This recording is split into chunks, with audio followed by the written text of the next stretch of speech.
Hey guys, this is Joshua Adept Ape Channel, and in this video we've got more of an entertaining video than an educational video, but what we've got is last week I started getting lots of comments and I even got one or two emails about Eric over at I Do Cars tearing down a CAT 3126. Now there's lots of other channels that work on CAT engines, and for the most part I don't really follow them. Not that there's anything wrong with those channels, but I spend most every day working on CAT engines and then on the weekends making videos about them. So I don't usually watch other people make videos on them, but since I got several comments on it, I figured, okay, I'll watch them, or at least start to watch it. And I started watching them and they're quite interesting. And it turns out Eric actually watched my videos first to find out more about the 3126 before he worked on it.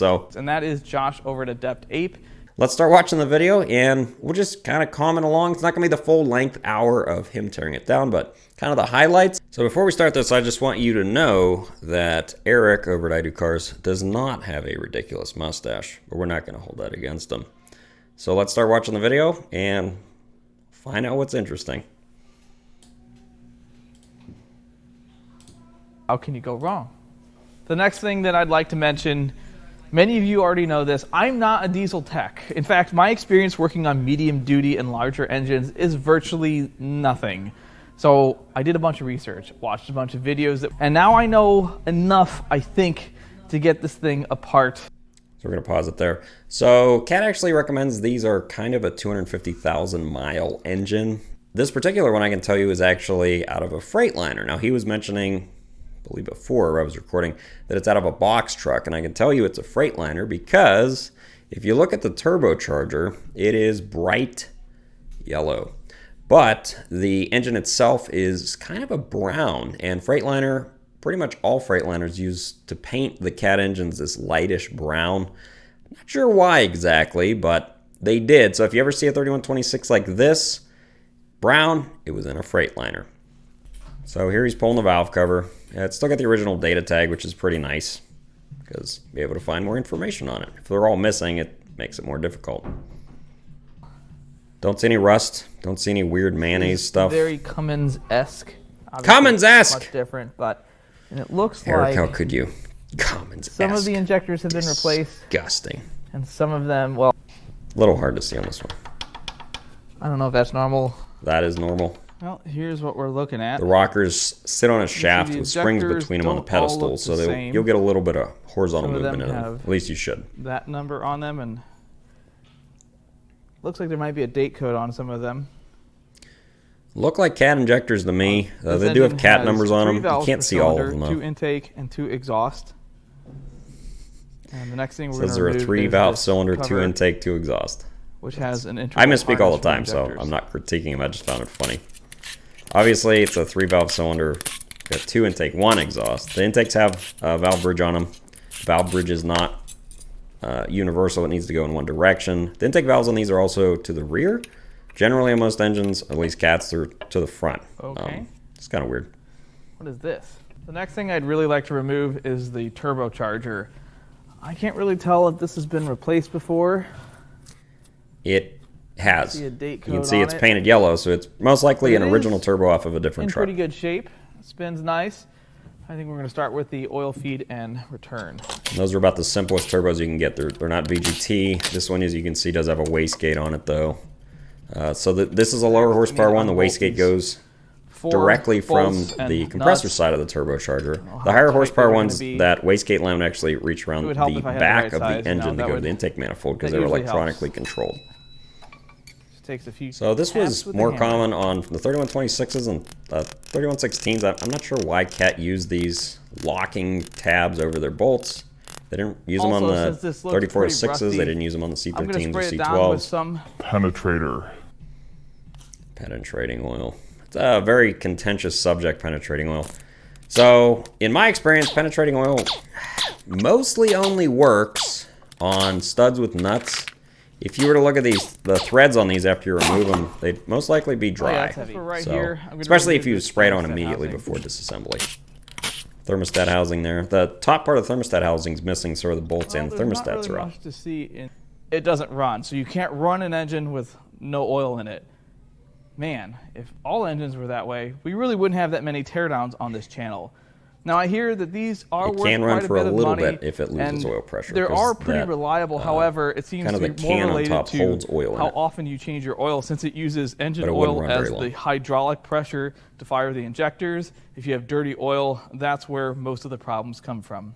The very first thing I'm going to do on this side of the engine is start removing these lines. Now this line here is a replacement line. The original one is a...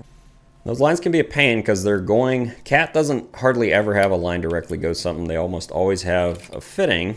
Ooh, it's still And got a lot of oil times in when you got to remove the line, the fitting will spin and not the line. And sometimes you can't get a wrench. Like on the head here, if you look, the fitting is recessed into the head. So it can be a real pain sometimes if that fitting spins to get that line off. Especially if it's in like an RV or something and you're, you know, upside down backwards trying to do it. Still no. So the transfer pump, fuel transfer pump runs off the back of the HEUI pump also. It is replaceable by itself. Okay. Now I think I'm just So going you're to going to have two fuel lines, with and this fuel filter one housing, oil which and has one primer on it. oil Get outline this on this. off. This one's all in nice. It one has the go. engine I mounted think that's what we're gonna hand do. priming pump. Those bolts are a pain. A lot of the engines, they'll hit Oh, the was filter tight. housing, so you have to move the filter housing back as you're taking those bolts out. Wish they would have designed that different, make the flange wider so it wouldn't hit them, but The next you thing know, I'm we're talking going about to a do 20-year-old is engine remove here. this cover. Covers steel. It's fairly heavy. Ooh, That's normal. what? It's almost universal Broken. that the bolt No. spins out instead of the nut. Was that on the those. end? Stupid. So what that is this did have an Dead? air compressor at one time. So that's a coolant Already? line. It comes from the top of the go water find pump. another It would have gone over to the air Well, compressor. folks, it seems that my Air battery compressor's gone, but is no longer having with this us. line, you know it did have an air I think I compressor at one broke a time. contact inside of it from vibration. So we're going to use air for now. To air is human. Also, you can see the damper's been removed. And these have a separate pulley and a V-belt for the water pump with its own tensioner, and then usually there's a separate, can be a serpentine belt most of the time for your alternator AC compressor, whatever. Nope. Pretty simple. Here's what it looks like behind that cover. There's the which cam gear weighs like and the 20 HEUI pump pounds. gear. It's a giant cam gear. Doesn't look like it's Giant, going to be too but- hard to get that out. Like, compared to a car, yeah. And there's the gear for the HEUI pump. So we're going to get that loose. You don't have to Hopefully do we that. don't need some sort of puller. Hopefully it comes Probably right like, out. not And necessarily a this bolt's on the mistake, other side, but just hold it in. he's never pulled these before. There's no reason to pull that gear. The gear itself stays on the HEUI pump. The gear is much smaller than the sealing port for the HEUI pump. Oh, that was super easy. It doesn't make it The next easy thing I'm gonna or remove is harder this to pull the flange. HEUI pump in or out with the gear off. Crack some of these bolts loose. Oh boy. So anyone that's done these, All the way through? there's I 3 don't know mounting what one bolts. They're all 13 millimeter headed bolts. There's one between the HEUI pump and the block. We'll get Or these I should out. say We'll the find head out real quick. technically, but that inner one, oh my gosh. Usually I use like a 2-foot extension and a universal socket. It's a real pain to get to. A lot of people don't even know it's there. But yeah, good luck getting So that get- HEUI pump off. That bolt out. And he's got really good access here sitting like this. Imagine an RV Oh, I got a application or bracket in something. the way. A couple of them. Yeah, usually you can go above Let's and then do go something in about that. behind it. It's a pain. They are difficult. Will you cooperate? But a universal is the way to go on that one. So this still has the warming grids Yep. in it, much like a Cummins. Yep. In it, much like a Cummins.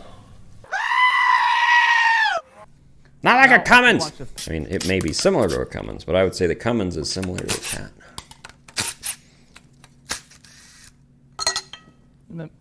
Ooh, there's a nut in there. Extra parts, that's fun. They are These aren't much even trickier tight. to get in because it's a pushrod engine. So since they're all on one shaft and you've got 12 rockers Yeah, there, let's just zip these you have to out. get them all fed onto the rockers as you Probably install come over them. here and do some of these. So what I found is that Gonna be best way to do it explosion? is to Yes, put it no? on without your push rods Oh, that in, wasn't too bad. mount it, torque it, Oh, make I sure your gotta pull these pedestals loose. aren't tight, two or 13s at the end. pinched, I should No say. problem. Then put the rockers on. Now he's disassembling, so he doesn't it? have to worry about that. But going about together, that's the way to do it. Cat actually calls them push tubes. Same thing. These are just push rods. gigantic. Yeah, take a C13 push rods out. They all look like they're in really Those good are big. shape. I mean, the C13 All the ends have injector a good pushed finish. tube is Everything it's looks good huge. so far. It's like 7/8 of an inch Now or it's something. time to get the injectors out. Looks like there's two. hex head bolts that hold them in. Yep. They're different bolts Holy too. bridges. One's long and one is a shouldered special bolt. They're fairly expensive. I think the shouldered bolt's like $30 or something. Now But you're not I'm gonna supposed to crack reuse the them. bolts loose that Which hold obviously the he's injectors in. not rebuilding this engine, so Well, that wasn't bad. no. It's a great engine. Best little engine was cat ever really made, in my simple. opinion. And you can But see there's are they oil all on gonna them. be like You might be that? thinking, why would there be oil coming out of the injector? Because remember, it's a HEUI system. Oil fires the injectors. Obviously, there's diesel fuel in them. It uses high-pressure oil to far, so force the good. plunger down and create pressure. I'm going to skip ahead a little bit. They all Look look pretty pretty clean. good, but cylinder 4, Yeah, it doesn't look great. pretty dark and dingy. Very unusual. What causes that? Is that maybe a bad seal? Actually, look. So that's your seal on your fuel side. That is melted. That's very unusual. Man, I hope that's not why they replaced the engine. That It would looks be like it was terrible. getting combustion gases up Very past expensive the for an O-ring. seat there on the head and burning that O-ring Now it is out. time It's unusual. to remove the head bolts. I don't know if I've seen that before. I wonder start if with the little someone ones here. installed it and didn't torque it or something. It is weird for Very that seal tight. to fail. Usually they'll fail on the HEUI side because there's such higher pressure. You'll get a lot of times the retaining backup rings for the HEUI seals is almost like a piston ring. There's a gap, and you'll see the Now, for the big O-ring bolts. that seal the HEUI system I have no start idea to if push these are going out. to be really tight. Oh yeah, these suckers are tight. Okay, I'm I going looked to up the try spec. this time. It's 95 foot-pounds plus quarter turn. Which, that's not a torque spec, but it's super tight. Now, one thing Yeah, so they're I would not be doing tight. is They're really tight. pulling on these. And these are big I'm head gonna bolts. get I believe the they're 20 3/4 inch bar for millimeter. this. Not the head. I mean, the head, I as believe, much is also leverage 20 as I millimeter. can But get. it's 20 millimeter bolt, which is bigger than the C15 bolts. Those are a 3/4 bolt, which is roughly 19 millimeters. So these are actually bigger than the C15, which is a much heavier duty engine. There's only, man, am I I think, gonna be 14 of tired these, after though. this? So they are the wrong day super to go to tight. the gym. You know, you have to do this in a bus or an RV. Now, don't ever do this, folks. Don't pull away detorquing these bolts with it just sitting there in a crate. Because you're leveraging against the top of that engine. It's very easy to tip it over, and then you're going to have a bad day. So yeah, usually what you want to do is if you are doing this, and obviously these are super tight, but grab part of the engine so that you're not twisting the engine out of either off of a stand or whatever. You These wanna might be tighter than the Mercedes. grab it and use force without sliding it off. I ask that question all the time. Hard to do.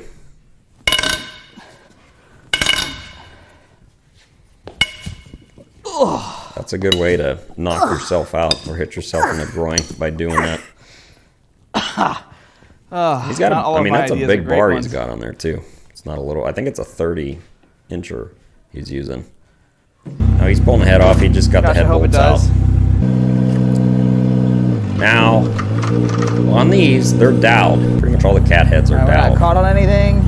Don't ever try to pull the head without popping it first. Usually you want to seat it out of the dowels and get it away. Because see, he's Uh-oh. actually picking the whole engine up. Then this one? If he would have taken a pry bar and released the tension between the head gasket and the head and getting off the dowels first, he probably would have picked up straight without Something any loose. problems. There we go. There you go. Ooh, that just looks heavy. I guess compared to automotive head, yeah. Whoa, don't it's- swing. All of this oil out of here. Yeah, so he's pulling the oil out of the cylinders. Now everybody wondering, how did all that oil get in the cylinders? Well, remember, it's a Give it a little oil-fired spritz. injector, so when you pull one of the injectors out, it's going to drain all the HEUI oil in the rail in the head into the cylinder. That's why if you do injectors on a 3126 or a C7, cylinder one. you have to evac them because Kind of all that cylinder is going to change compression ratio until it gets out, and you can actually hydrolock your engine by I don't having it have a way to full turn of this over fuel just yet. and oil. You can kind of see the cross hatching when it's not on the thrust side. Looks pretty normal. Same thing, cylinder 2. Oh, On that side, whoo! that's pretty bad vertical Wonder how deep scratching. those are. It's probably eating oil. Oh yeah.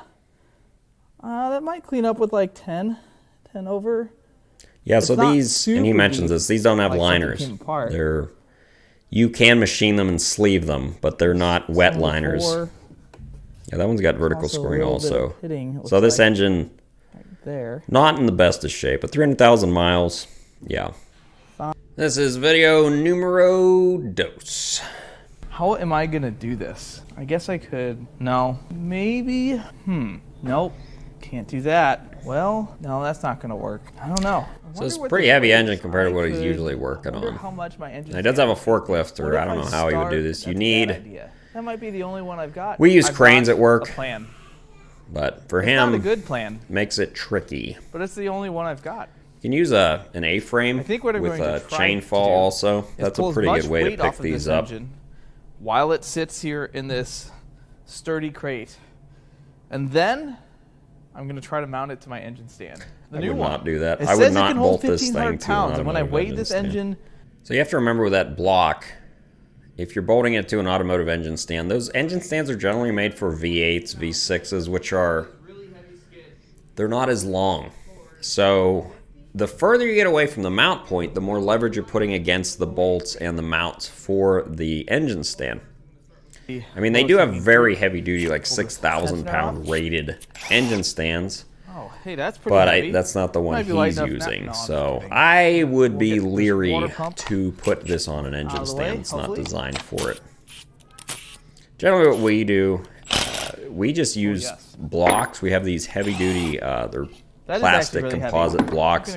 Really, you just set it on the engine. You set the block on the stands. That's 20 pounds. We need a remove part. I don't know what it does. Some sort of oil manifold? Yeah, it is an oil manifold. So really what it's there for is if it has an oil pressure sensor, that's usually where it pulls from. Also, the air compressor gets its oil feed from that manifold. That's all it's really there for. Ow. Simple. That O-ring tends to leak, though. Why'd I do that? You wonder what those little brackets are for on the side cover bolts. Those are for holding the wiring harness on. Well, you can see this is missing a lot of the sensors. So the timing sensors would have been there on the left underneath where the HEUI pump mounted. Side covers leak a lot. Oh, this has the rockers on it. Yep, not rockers or lifters. That's cool. But he knows the difference. Look at that. So we're going to stop it right here. So that cam actually looks really good condition. And this cam's simple. It doesn't have an ejector lobes. It only has intake and exhaust. The side covers leak oil at times. It's just a gasket that holds them in. And people will sometimes try to just replace the gasket. You can just replace the gasket. But what they don't realize is, the lifters are retained to the side cover. So if you, which it's a pain, pull the air compressor, pull the HEUI pump, or the ECM in the rear section. Usually the middle one is the easiest to get off if you can. What they don't realize is the lifters being retained to the side cover, if you try to pull those off without pulling the overhead and the push rods out, you're going to get stuck because the push rods are literally on the lifters and they're being forced down by the valve springs. So yeah, if you ever do have a leak there, it's a pain because you have to pull the push rods out and then do your overhead again to reseal the side covers. And like I said, the side covers are not easy to get off, especially the forward and the rear one, because there's usually things over them. These come out. So engine oil is actually fed through that center hole to the lifters. So far, everything's in really good shape. That can be why they leak and also. Finally, door number 3. ECM's off of this, obviously. You can actually see the rear of the cam plate where kind of there to the right behind the front or the rear structure. You know it. More valve train. That cam is in great shape. The lifters also, really lifters on these can fail with higher mileage engines like this, but these look, this looks really good. The next thing I need to do is turn the engine over so that I have access to all of these bolts, I think. I don't really know where the bolts are that hold the cam retention plate in. They're but I'm going to have to turn the engine over at 12 and to find 6 them. degrees, I think these are the or 12 and 6 o'clock, I should say. Or front structure bolts, that's what I meant. The rear front structure. He's correct, those are front structure bolts. Front of the rear, no. For not having worked on this, he's very... This aluminum piece. You can tell he's intuitively So we're going to turn the engine over. I put a couple bolts in the crankshaft. And totally fine. We're going to see if blue is enough to turn this thing over. We're going to see if we can these cats rotate real easy generally. So out. The nice thing is that straight cut gears, this should slide right out. Once it's and you can see super simple gear train. Literally the cam... That is not what I wanted to happen, but we'll just... Definitely wants to put more threads in there. Okay. Turns over pretty nice. There you go. Should be able to access the bolts now. Bolt here and bolt here. It's just got a retaining plate that slides in a slot on the cam. Let's see. Yep. Whoa. All right, we don't want to tear this cam up. It shouldn't hurt the cam. The only thing it would hit would be the cam bearings, but the cam bearings are obviously softer than the cam itself, so you really would have a hard time damaging the camshaft pulling it out unless you are being not careful at all. Cam looks great shape. Okay. And the cam gears on these stay with the camshaft generally. They can be removed, but unlike a C15 where you pull the cam gear off, on these you do not. One camshaft. Let's go weigh it. That cam is 43 pounds. It's the heaviest 43 cam pound I've picked cam. up. C15 cam's about 90 pounds really without the cam nice gear. Camshaft. It's funny when you see an automotive. So having worked on cats pretty much my entire career, when you see an automotive cam, it's like a toy compared to how heavy these are. And like I said, this is a fairly small cam compared to the larger ones, like on a C13 or the 15s in particular. And they're solid. That's a solid piece. That's not hollow. And as you'd expect, it's probably a dowel. They are doweled. Pretty much all cat structures are doweled. Dowel. They're not idiots. Okay, so that piece is aluminum and probably like 6 pounds. Yeah. It still counts. I guess I could take this like off. Perkins, a lot of those are not doweled. It's a couple pounds. I'm running out of stuff to remove. Yeah, you can see the oil pump there on the bottom. So you can see he's going to be lifting this up here. Not really the best lifting locations from what I can tell. I've never needed any chain links that large for anything I've done here. So I've got a hook in the block right there. I assume that's cast block, something so for it should be assembly okay. or removal. It's quite strong. I've got my chain bolted over here into the block. Not the best place. Remember what I was saying, you don't want to pull from the side on a bolt. Will the chain hold? But maybe. I think the chain would be fine. Am I going to do this? Absolutely. I feel like this might be one of those things that I shouldn't film. Now, I don't really think it's going to hurt the block surface, but I like the self-deprecating stuff. It's quite funny.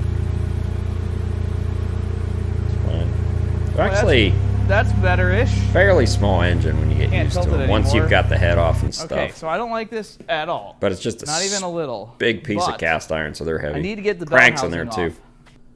You don't want to one-hand that sucker. That's for sure. I figured that wasn't going to do anything. Doweled, so you're gonna have to use a pry bar usually. I got an idea. That works. Ooh, it moved. See, the rear main seal's still on. Well, it sure doesn't act like it's that heavy. It's they got some weight to them. Stuck on a dowel.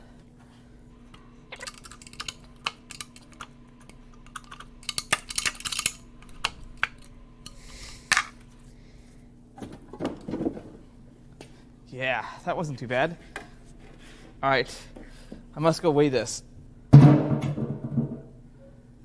That is 60 pounds. 60 pounds. Yeah, this pretty heavy. Was extremely dumb. And the way I had to get this bolted together, I'm not proud of any of this.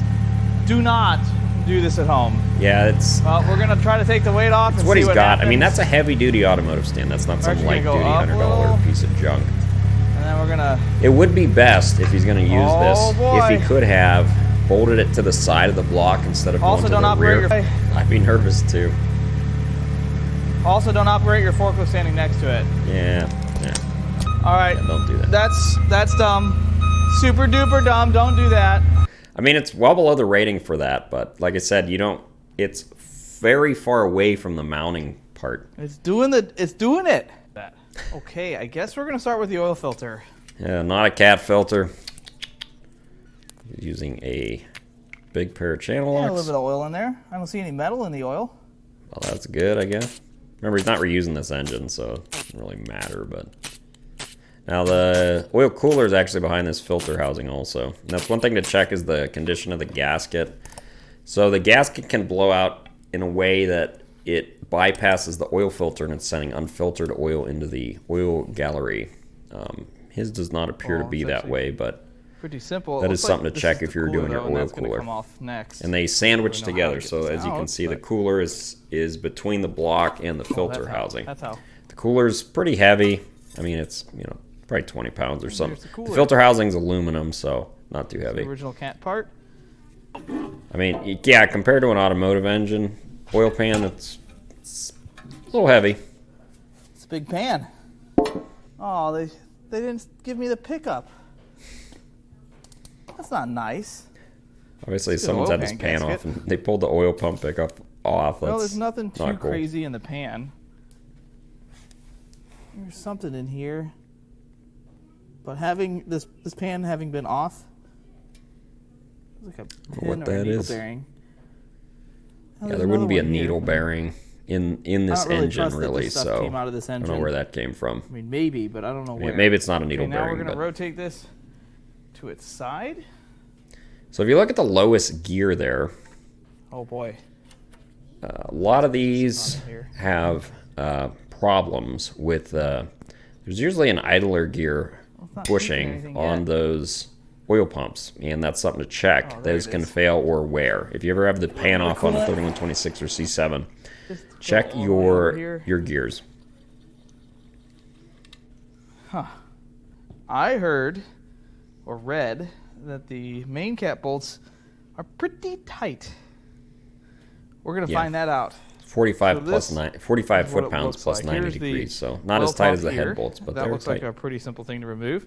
Yep. And then there's just 6 rods and pistons and 2-bolt mains. Huh, weak. Now notice he did not mention the cooling These jets. are, So if you are supposed to be pulling pretty the, tight. if you're planning on rebuilding your engine, Stand trying to get these loose. always We do have a pull the forklift here, cooling though. jets first. So there is that. If you pull the cylinder or the piston we'll assemblies start with out, the oil pump. the rods can hit the cooling jet.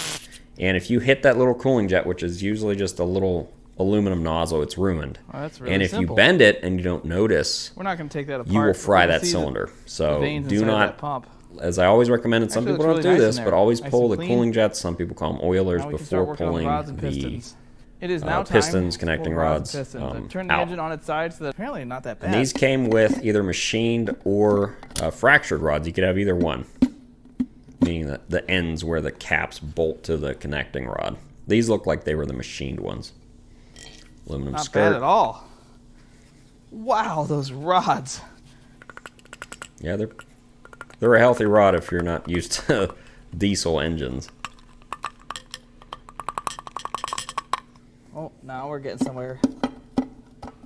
Staying pretty clean, pulling the sucker apart. Oh, bearing came out. He's also noticed he's not putting his feet under it or anything. Will Staying pretty you safe. just...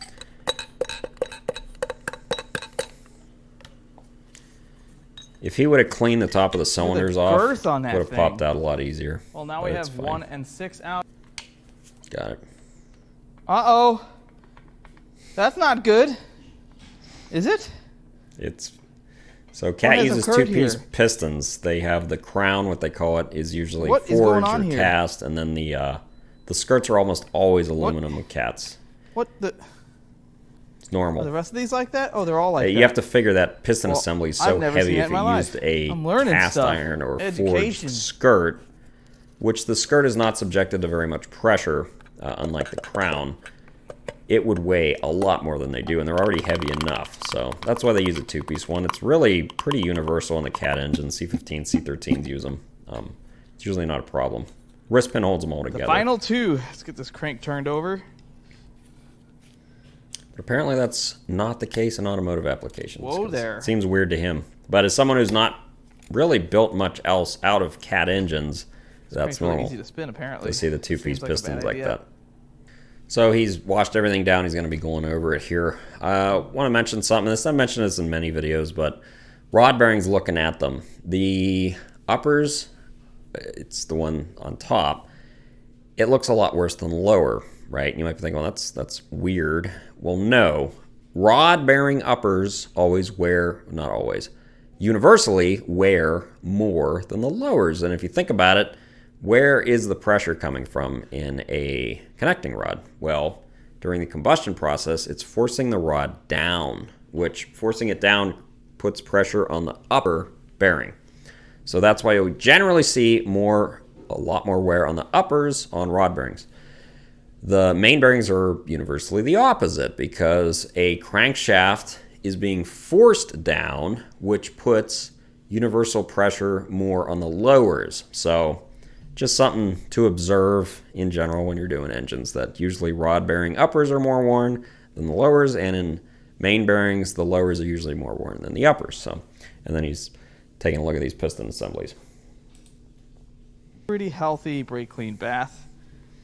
The bearings definitely have some wear, especially on the upper shell, but 330,000 miles, Don't see any while that copper. may not be Not too a bad. lot for what the engine is, I mean, it's still 330 or more thousand miles.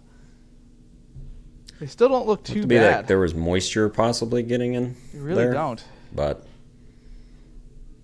hard to say. It's unusual to have the wear on the bottom like that. But they don't look that These bad. also appear to be original. Yep. The rods and pistons really cleaned up nice. They look real, like, to Not be a in lot very of good effort shape. required to get these looking this good. They do look pretty good. Rods look perfect.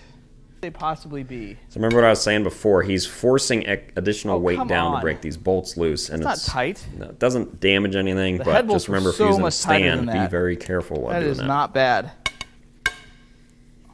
Yeah, that's nothing. He's in a better position here too. When he's breaking the head bolts loose, he was pushing against himself, whereas this he can use his weight to pull down. So loud. it's a better leverage position. Well, you think I'm going to pick this up out of here with my hands? That would be difficult.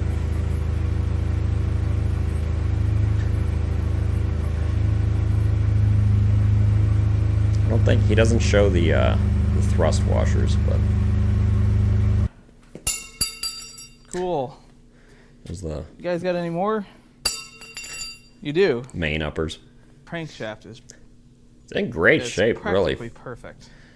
It's weird because the rod bearings Can't had see any major good, I mean, grooves, not heavy scratches, wear, or but good pretty amount of much no wear, but the damage, journals we didn't look really excellent. expect to see that.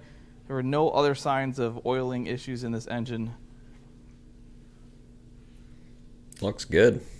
I also really like how they have this surface on the flange of the crank that's replaceable. So if your crank seal wears a groove in it and it no longer seals, which happens on a lot of vehicles, you can just replace this outer ring.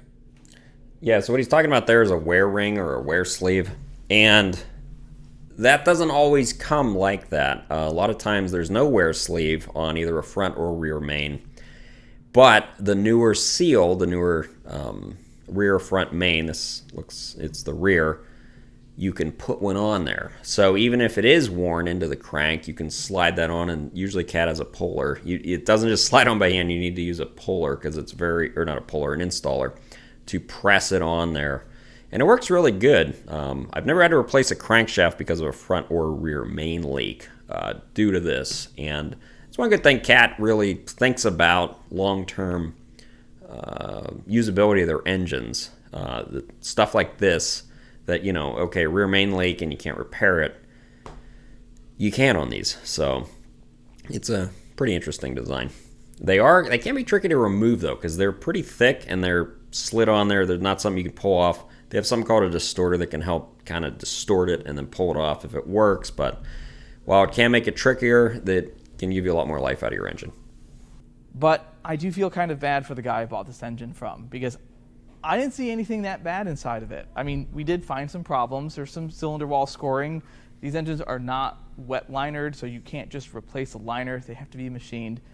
But would that even matter? Were those even deep enough to cause any issues? Yeah. Maybe it has a bad injector cup. I'm just paraphrasing the comments that I read because I'm not a diesel tech. I'm going to tell you I don't really know what I'm talking about, but there's one guy who does, and I watched his channel. There's probably several people that do, but I watched one particular channel, a few videos, so that when I started this teardown, I kind of had an idea of what I was up against, and that is Josh over at Adept Ape. He's got a great channel devoted to Caterpillar stuff. A whole bunch of stuff that I learned just in 2 short videos. It was great. So thanks for those videos, Josh. It helped me with this teardown. If you'd like to buy any parts out of this engine, Cool. Great video. Hope you guys enjoyed this one. We'll be back to working on the shop on the next one. Thanks for watching.